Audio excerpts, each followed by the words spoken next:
Heavenly Father, how grateful we are to you that despite of the many setbacks and challenges that we have experienced or that we experienced, but we thank you that you're always ahead of us, making sure that we are secure in your presence. We may ask sometimes, especially when we are in great trouble and when we are in great pain and suffering, sometimes out of human curiosity, we ask as to why you allow such things to happen to us. But in a matter of time, you have allowed us to see the light behind all of this. May not be outrightly. And so tonight I ask you to please take good care of those who are in pain, especially those who have been affected by the recent occurrence of that 7.8 magnitude quake, which actually happened in the southern part of Mindanao. Many lives have been lost now, and homes have been devastated, families have been displaced, but there are so many good people who are reaching out to them. So dear Lord, I pray that somehow, that despite of what they're going through, I know it's painful, and yet they would feel that regardless of how hopeless it may seem to appear to them, somehow they will find light in the midst of their pain and darkness, that there is a God who is still in control, that hope is still possible, even in our experience of hopelessness. I pray for those who have lost their children, especially the family of Brother Bunia, Rene.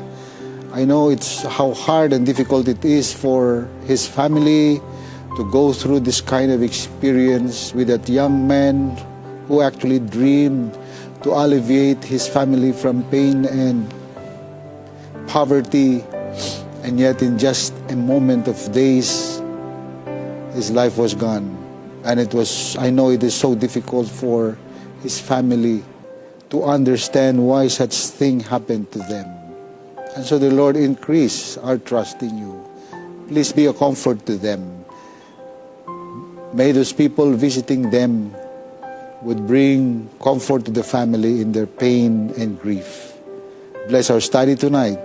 May it be that we would be able to focus our minds on you, because you are the only source of comfort, of guidance, or say understanding in all of our questions. We may not be able to find the kind of answers that we want, but somehow you are there always, guiding us, assuring us that things will be okay. May you bless our study tonight. In Jesus' name, Amen. Mayong gabi mga higala ug mga kapaglaom, daghang salamat sa inyong pagsunod nining tulumanuntak na sa pagtuon atong pagkapadayonon ang atong nabuhian, no? Or wala naton natiwas nga atong gi-discuss last Monday. But anyway, we will move forward to Tuesday and Wednesday's lessons for tonight.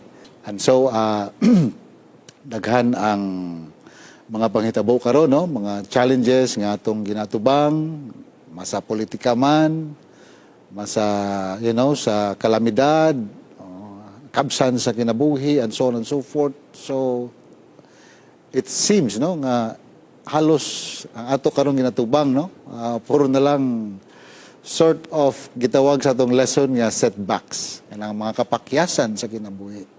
Actually, it may seem to be negative. No? Why? Sometimes we may ask the question, kung anong gipili man sa author kaning title nga setback or setbacks nga mao may gibutang yod sa title sa kinatibuk-an sa atong lesson for this week. Because when you are an author and when you decided to place a particular title which actually sounds negative, para bang what is this? It speaks of something inga ni bagyod ta. I mean, is this the real condition of kanang human experience or human experiences? Or are we just too negative about something? Or, things like this can come to our minds. Thinking kung how to deal with all of this. But I think ang katuyuan sa itong author as to why he decided to put this word, setbacks, looking into the narrative or the presentation of our lesson for this week, gusto niya nga matubitang nga ma-embrace ni siya nga pagtulunan o realidad sa atong pagkinabuhi mga kaigsunan. Nga kaning mga setbacks, although unta kung pwede dili unta nato gusto ni siya nga mahitabo sa atong kinabuhi, especially kung kita jud ang natungdan ini. Labi na kung naay mga panghitabo nga wala na to damha nga mura bitaw for sa taas-taas nga kapanahonan daw okay ra pud atong kinabuhi, but in the middle of that experience adunay mga panghitabo nga wala to gi-expect something murag beyond our capacity to deal with that kind of setback. So it will bring us kanabitong to a kind of experience nga daw sana kanang ma-confuse ta mga kaigsunan.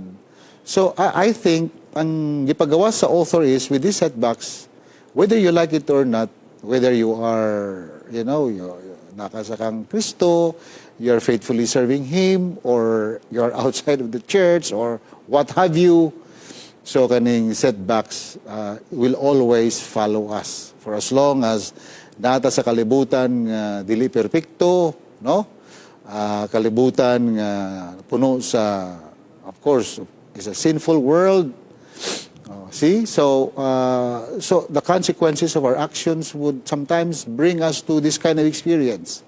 Just like what I said last Monday, usahay, okay atong decision, okay ta, atong gihimo, okay atong intention, pero napoy ubanday nga mga tao nga nagapalibot sa tuwa, nga usahay nga atong makauban nga nakahimo pug og kanang sipyat or mali nga decision sa ilang pagkinabuhi. So in one way or another we get affected by that one. So this is the reality of the life that we are facing for as long as we are here on earth. I think that's the intention sa atong author kung nganong iya gining gipili nga kaning pinulungan nga setbacks or sa binisaya kapakyasan mga kaigsunan. In fact, kung atong pagabalikon ang memory text nga yung gigamit din sa Romans chapter 5, it actually explains very well, sa title itself, murag makita nimo murag actually by just merely reading the memory text, murag makaingon na ka nga na-explain na sa sa Biblia ang gigamit sa author nga title sa atong lesson for this week, setbacks. Na for example, akong pagkabasahon makaigsunan na ako ning otrohon. Makita kini sa sinulat sa ngadto sa mga taga Romano or Romans kapitulo 5 or chapter 5 verses 3 to 5. Okay? And not only so, but we glory in tribulations. So again, just like what I said last Monday, there is a need for us, although this is not to undermine pain, kay when we are in pain, dili po na sa sayon mga kaigsunan, it's not to kanabitaw ibaliwala ang kasakit nga atong gibati, especially katong we talk about loss of lives and so on and so forth. So it's something that you'll have to deal accordingly, but of course beneath that there is an admonition from Paul telling us that we have to glory in tribulation. So two opposite things. Because tribulation, kaning pinulungan magud nga tribulation, dili ni siya ordinaryo nga, the way I look at the term, tribulation, dili ni siya ordinaryo nga pinulungan nga describe sa mga panghitabo nga hilabihan ka negatibo, tribulations, ng kabugaton, or challenges nga itong yatubang. So, it's to me, this is not an ordinary kind of kanang setback o kapakyasan nga itong ginatubang. Okay. Pero, uh, although it's negative in a sense that whether you like it or not, any form of tribulation, problem, pain, and suffering, it's actually kanang yes, gi-categorize siya nga kani nga mga kasinatian, of course, termed as these are negative kanang experiences because it does not follow the kwan ba?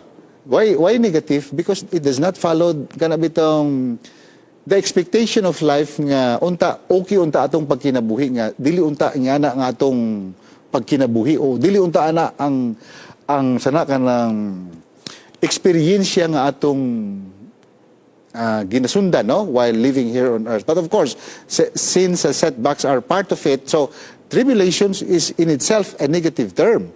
But gibalan siya makaigsuunan sa pinulungan nga kaning paghatag o kanang siguro glory. Of course, na siguro we understand what glory means, but when you interpret the word glory in the context of what being said in Romans chapter 5 from 3 all the way to verse 5, the way I look at this is kanang glory is to really kanang abide kita dito kang Kristo no kay kung glory lang sa tribulation, how can you experience kanang the glory in tribulation? You can't. No, any person nga in pain, I'm sure nga daghan karon no nga I'm sorry for what has happened, but pain is something that we cannot kanang trivialize. Kay it's really real, no? But another thing that is added to that is glory. But I believe that this glory is being connected to God Himself, the one who is control of our lives for as long as we abide diya kaniya. That is what it means by the word glory.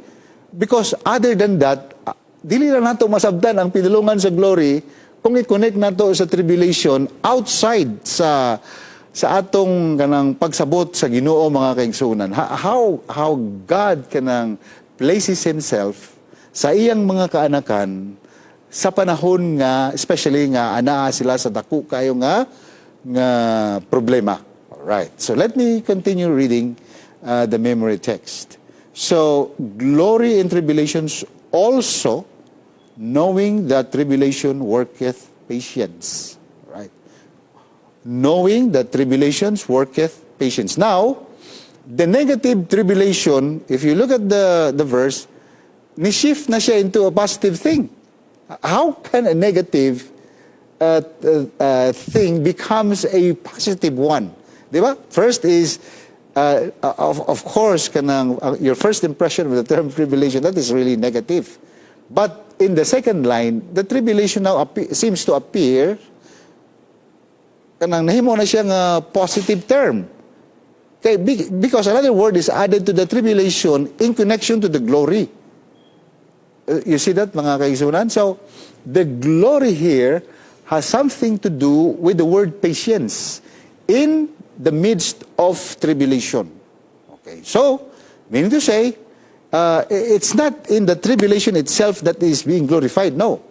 But it is something in the God who actually is in control of everything, that despite of the tribulations nga atong giatubang makaigsunan, when our lives are placed in God, then even when we are in tribulations, then Paul is telling us it will bring us ngadto sa usa ka experience nga gitawag nato nga makaangkon ta og patience. So that's why patience becomes a virtue. Virtue siya mga kaigsunan. Then, not only patience, then and patience, then it goes to experience, and experience hope. Wow, wonderful. So, there's the glory that actually mitigate, I hope I use the right term, no? The God who if we actually rely on God, even in the midst of tribulation nga itong experiensyan mga kaigsunan. So God will He will mitigate kanang tribulation ba? Yan na siyang, he has his own way of, although it's always there, pero naay siya yung mga pamaagi nga kanabitang makabatunta og strength. Dili mawala ang tribulation mga kaigsunan. It doesn't say nga once you are in Christ, tribulations will disappear. No. What is being emphasized here, that when tribulation comes and when you are in God, then of course, it will lead you to an experience of having patience. And patience will lead to hope, mga kaigsuunan. Okay, what does that mean? So for example, namagay mga kasinatian, mga kaigsuunan, no? Nga kanabitang makaingon jud ka nga anong gitugot man sa Ginoo nga mao gini mahitabo. Just like in the case of kaning Rene, no? The basketball players from Ateneo. Who would think kinsa magud maguna-una nga mahitabo ni? And just look at how the mother grieved. Grabe, no? Everyone is affected by how she grieved because parents can relate to her.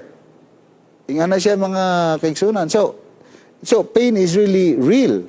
Ingon nga sa mama, bisag kung saan ninyo ko sorry, dili na gid mabalik ang kinabuhi sa kong anak, which is true. That's actually real, mga kaigsunan. But of course, if we look beyond the experience of pain, mga kaigsunan, kaning gitawag na to nga hope, this is very essential sa experiensya sa kung naata sa tribulation. Because when you remove hope, mga kaigsunan, of course, we do not trivialize pain, but while we understand pain as a real thing, we don't just merely focus on the tribulation per se.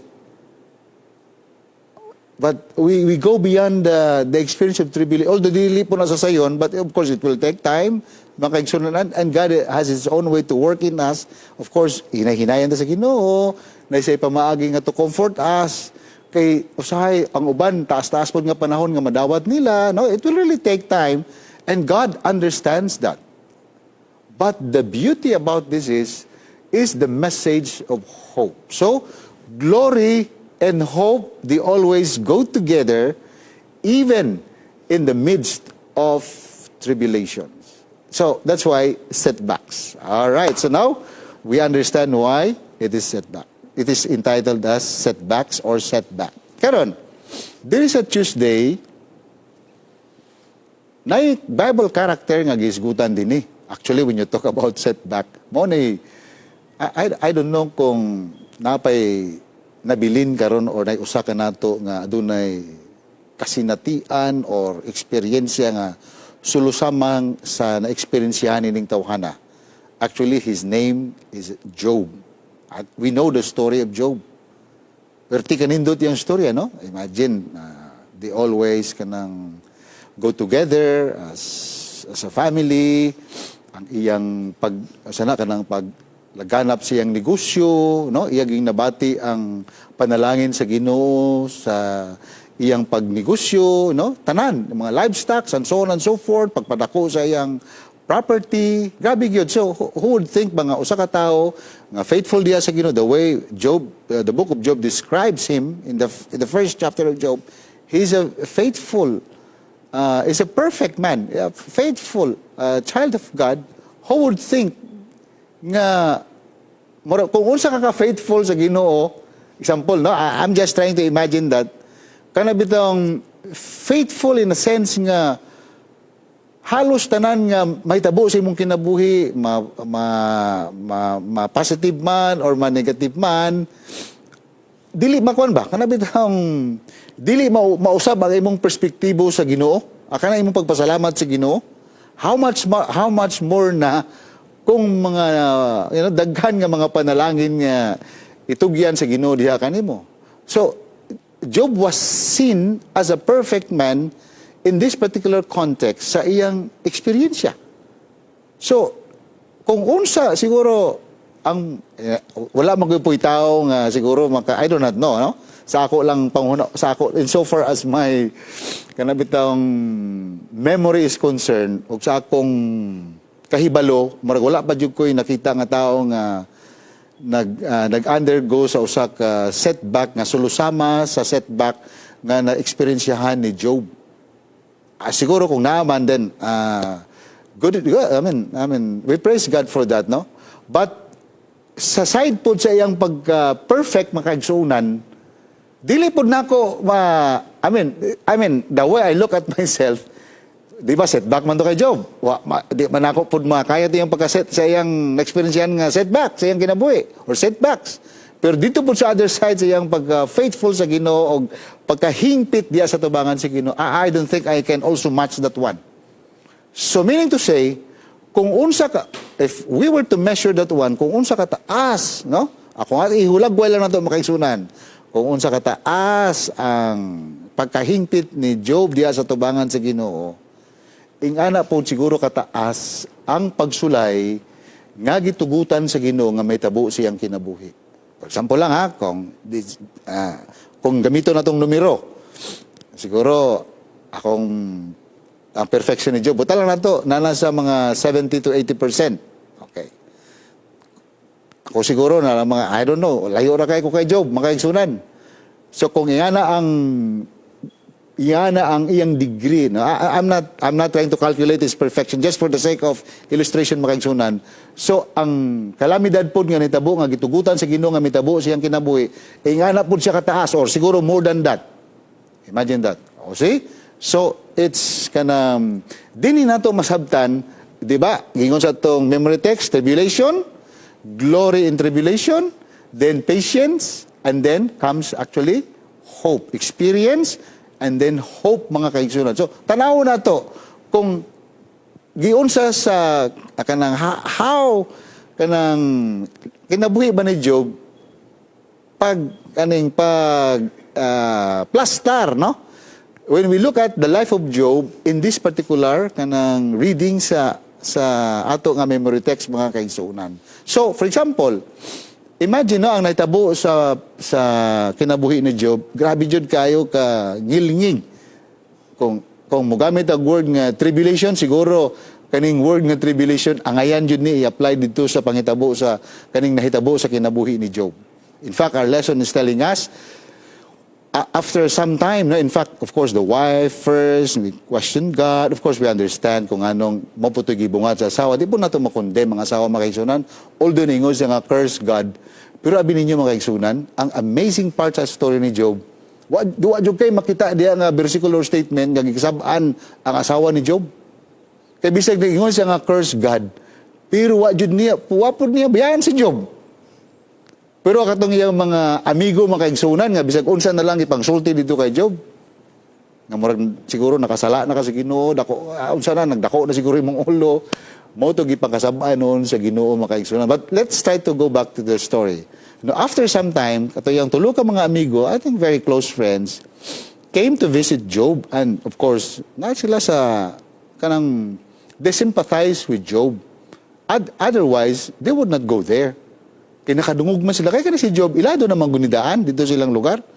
Pero mao na pinaka-shocking nga nitabo makaigsunan. Kasi when they look at Job, according to our lesson, they were so shocked at his appearance that they sat with him.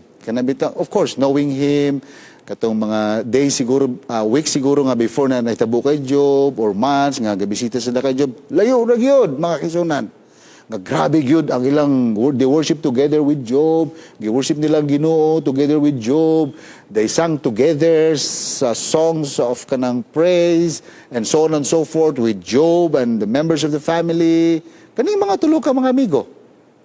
But sa panahon nga naay dako kay nga tribulation nga naabot sa kinabuhi ni Job, and when they visited him, they were so shocked, na-shock sila when they look at Job, mga kaigsunan. In fact, tungod sa ilang pagka-shock, mga kaigsunan, nga wa gid nila damha nga murag shock gyud na. Murag di sila katuong nga knowing who Job was ba. Based sa ilang na-experiensyahan, based sa ilang nadunggan sa mga kasilingan, no? Sa mga tao nga natabangan ni Job, murag di sila katuo bitaw nga mao toy mitabo ni Job. Grabe gyud kay siguro I would say kay perfect man si Job, no? Siguro I would say nga bisag mangutana siguro kasi ang mga kasilingan, ang ilag ibungat ka ng mga maaygod nga pinulungan may tungod kay Job. Mao na siya ba? So, with that kind of context, mura bitag shocking to them nga mao na yung natabo kay Job looking at what happened to him. So, speechless. Di sila katingog. Yan na sila ka-shock mga kaigsuran. Abi nyo, pila ka adlaw nga wala sila ning tingog kay Job, kay na-shock sila, 7 days, 7 ka adlaw. Grabe yun. Ila yung kumplito ang 7 ka adlaw sa sulod sa usa ka semana mga kaigsunan, nga wa jud sila nagtingog-tingog. Pero tipo to, no? Grabe po nga, imagine that, so shock, grabe nga pagka-shock. I don't know how to explain this in psychology, kaning ma-shock ka nga, close friend nimo nga imong una-una nga, buutan kayo. Bisag, kinsa nga mga tao nga imong pangutanon sa palibot, maayod ang ilang impression. But this time, when they look at him, they were speechless for 7 days. Grabe yun. And so, when they tried to offer human reasons, mga kaigsunan, this is the problem. I think this is the problem when you try to focus on the tribulation rather than shifting on something else. Kasi when you focus on tribulation, mo bitaw taingon sa memory text diri sa Romans, glory in tribulations, di ba? And then, according to that one is, knowing that tribulation worketh patience. It's not the tribulation per se, but when you glory, the moment you glory in, not the tribulation, let me repeat this, but the moment you glory God, you glorify God, kanabitang, mamana yung mga term ron sa Senado, kanang kapit toko, diba? Kanabitang balag mang kinaunsa, kanang wakay buhi-buhi ba? Balag mo elect na sila ilang presidente. Basta, napod ko'y rason nga ako po'y ang presidente. But something to that effect nga. Napo'y basihan sa balaod na mo ni ang constitution, nagingon ani, o sila po, napo'y ilang jurisprudence nga sa Supreme Court nga ilang ginakot. So, kapit-kapit yun, no? Buhi-buhi mga kaigsunan. Ing ana ang pasabot sa glory in tribulations kanang kapit yun sa Ginoo kanang wagi buhi-buhi. Kung di ba kayo itong buhi sa itong posisyon, labaw na sa Ginoo. Di ba? So, it will lead us to patience. So, the problem, kung ato na siyang i-apply dito sa nitabo sa kinabuhi ni Job, in relation dito siya mga higala, nganong nilahi man ang ilang point of discussion with him?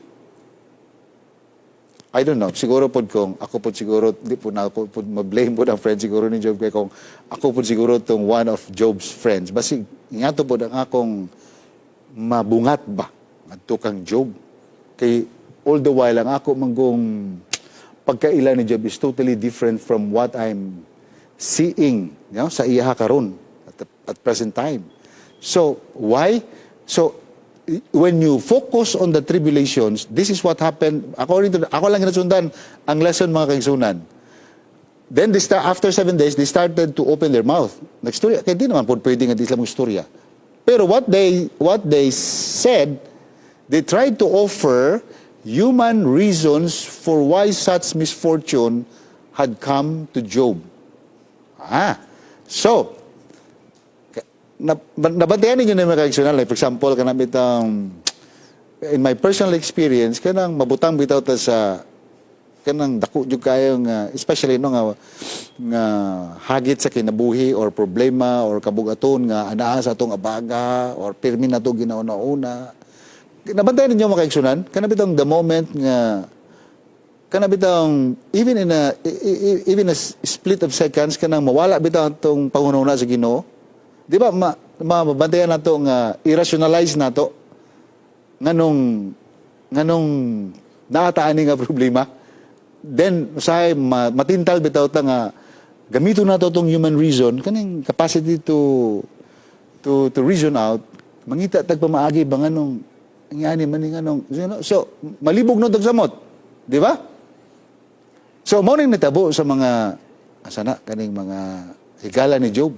Instead of they start with the glory dito sa Ginoo, but they start in their mind. Diri sila ang ilang glory na diri silang hunahuna. That's why according sa tong lesson, instead of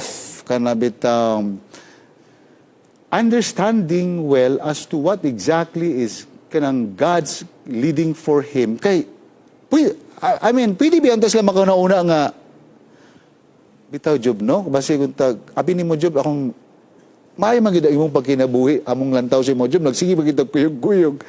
So, basig alaw ra ni po sa imong kinabuhi sa Ginoo Job, no? Basig, ato lang sa kaulatan ang consequence ani based po sa leading sa Ginoo. Di ba? Sometimes, pwede po na siya may tabo, pero kay, nihimo maging sila conclusion makaigsunan, di ba? Kaya bisag kining away na to sa pangpolitika makaigsunan, grabe magid ang exercise atong human reason. Pero nganong di magita kay makainumdum sa Ginoo. Kay usay pag nagani makot og Bible, usay makatawan sa mga ngani mo quote mga og Bible. Oh. So, you know, it would always lead to that effect. Okay. So, according to our lesson, in doing so, in reference to his friends, they unintentionally increased his suffering. Wow. Instead nga, grabe na magid ang gisuffer ni Job. Uy, sa ilang way of expressing their kanang pakikiramay, kay, I would not call it pakikiramay, kay ang ilang way of kanang pag-advise kay Job or pag-deal sa problema nga naa kay Job at that time, yung taas nun ang usaman, ang iyang experience sa suffering. And then, worst is, giblame siya sa iyang tulo ka mga higala. Saying he must have some hidden sin in his life to repent. Surely, ngon sa Job 18:21, nagingon diri nga, surely such are the dwellings of the wicked, and this is the place of him who does not know God. I mean, kani magud nga statement makaigsunan, you know, you're in front of a man who is suffering from pain or suffering from illnesses, o say, let's say, terminal, mga igsunan, unya, ang imong pag-ilani nga tawhana, kanabitong murag nagid sa permi sa pedestal, then all of a sudden, nasa sa lowest nga kuan sa iyang experience, sa iyang kinabuhi, mga igsunan, and then, nakaingon ka ani nga, why surely such are the dwellings of the wicked, and this is the place of him who does not know God. Kanabitaw, nagsunod-sunod ang imong malas, example, na kay malas 1, na nahitabo sa imong setback number 1. Human sa setback number 1, nanapoy nahitabo nga setback number 2. Pag human sa setback number 2, nanapoy setback number 3. Pagkadaghan kay sa setbacks. So siguro, gikount nilang mga setbacks ni Job mga kaigsunan, nga marabitaw, imposible maning kanabitaw, sana ka ng anaagya po ng presensya sa Ginoo diha kang Job. Nga marabitaw, with this kind of setbacks, nga ang Ginoo nagyapon sa giliran ni Job. Mo na lang Ginoo na makaigsunan. They're making a theological conclusion which is very, very dangerous. Di ba? Kanang usahay bita ka na mosalig ta, kay, you know, doktor ta, you know? Okay po na. Nga, taas na tong naabot makaigsunan sa tong educational attainment, grabe na tong mga publication nga na-publish siguro, so sa lang mga theological niya, nga mga publication. So usahay murag grabe na tong pagsalig sa tong kagalingon niya kung naay problema nga tong itubang, murag murag dali lang kay ta mo conclude mga igsunan. Sama pod sa mga higala ni Job. Imagine that, surely such are the dwellings of the wicked. Kining mga setbacks ni mo Job, mao ni mga setbacks sa mga makasasala. Kaning nga mga pangitabo. Murag karon ba ko nakita ni Job nga wala ba ko'y nadunggan nga matarong nga tao nga nakaagi ani nga problema. And this is the place of him who does not know God. Mo ni pinakasakit. Mo ni ang klase sa setback sa usa ka tawo nga wa jud nakaila sa iyang Ginoo. Imagine that. Do you think true na siya? For example, kung ikaw si Job makaigsunan, ang imo nga personal nga experience sa Ginoo kana gyung tinud-anay. Di ba sa imo nga conscience ba? Unya gihingnan ka sa imong mga higala nga ay kaning nga setbacks Job kaning naa sa imong kaning experience nimo ron, mo ni ang timailhan nga wa jud ka nakaila sa imong Ginoo. How would you respond to that? Mao nang kapit tuko, mao nang gitawag nga glory, ladies and gentlemen, glory in tribulations. Now, so si Job, wala po siya ni give in. Wa po ningon nga, murag tama po, no? Basi po. Kaya wa po siya mahunaw-naan po. Wa po siya nga mahunaw-naan nga, murag tama po itong gisulti sa akong mga igala, no? Kay, looking back na mga makigsunan, nakunaw na po siya nga, murag, di po ko perfecto siguro nga, nga wa po ko sala, pero, dili po siguro kung nga na sa the way they describe, no? Kanang ilang pamaagi sa pag-describe sa akong relasyon sa Ginoo, I don't think I would agree with them. Nga na siya makaigsunan. So, in times, ani nga setbacks, you know, so, sometimes, no, kita gyud ang, it's our conscience who can actually speak clearly to us, especially in our relationship with God. So, human beings, why is this so? Ang dinhi sa setbacks makaigsunan, this is the beauty of this. Human beings, pag when you talk about human beings, philosophically makaigsunan, theologically, much more na theologically, of course, the understanding is, of course, limited ang atong understanding. Di ba? When you talk about, you know, when you place human beings in this kind of study. So, limited understanding. And because kanang limited ang iyang pagsabot, many times or often, judge events only from the perspective of pain. That's the of our limited understanding, mga igsunan. And so when we are faced with a scenario when we are to make judgment, di ba? Because it's limited. Well, I mean, how dare you say that kind of judgment? Do you know God? Do you understand sa kanang itong do you second guess God? Murag ana ba gina-second guess nimo ang Ginoo? How dare you saying you do not know God? That's why these things happen to you or happening to you.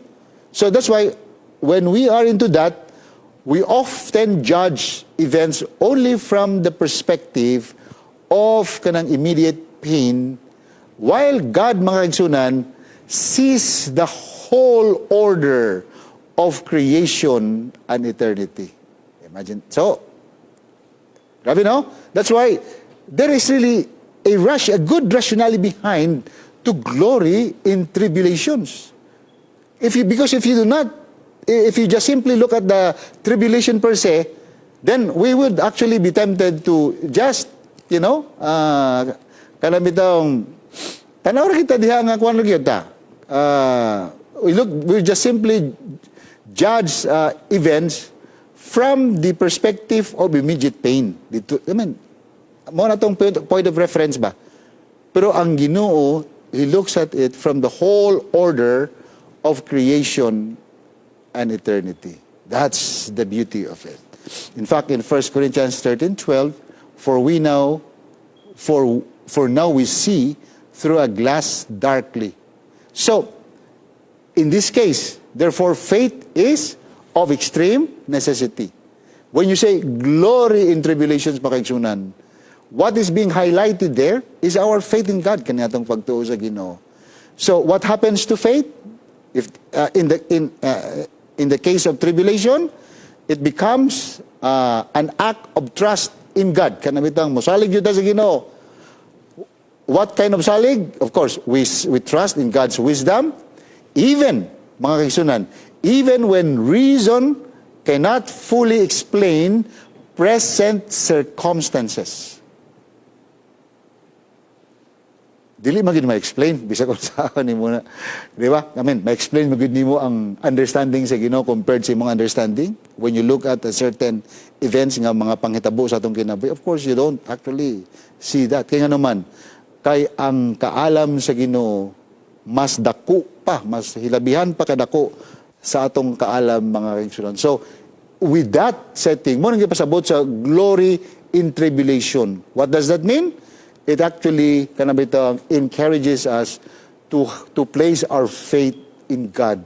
Kay daghang mga tribulations nga may tabo sa atong kinabuhi, mga kaigsunan, nga dili nato ma-explain kung nganong nahitabo na despite of our relationship with Him. So, what brings us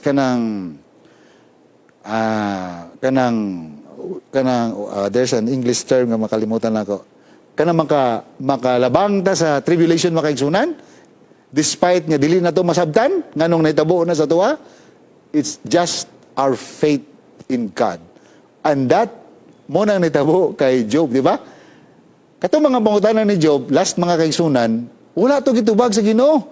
Kay bisan to bagon sa Ginoo to tanan, nangutana man sa guway. Kana mangutana man gud guway, ang tubag ana is because. Why man God is answerable by because? You have to explain why man. Pero ang gitubag sa Ginoo is too generic, especially in Job 38:4. Finally kaning Job 38, mo namang gining kanang bitang conversation sa Ginoo kang Job. Ingon ang Ginoo, Job, ha? Aka na yung encounter with God, no, at the end of the book, very significant. Just like what I said, again, no, God does not provide Job with a detailed explanation, mga kaigsunan. You know why? Because even if God would give you a detailed explanation, di gyapon ka makasabot. You know, I mean, it's useless with that kind of setup sa atong comprehension, mga kaigsunan, with kaya gigantic nga mga pangitabo nga beyond sa atong human comprehension. Even if God probably would explain as to why it happened that way, do you think your finite mind can understand? So, ang ingon na gid sa Ginoo, where were you when I laid the foundations of the earth?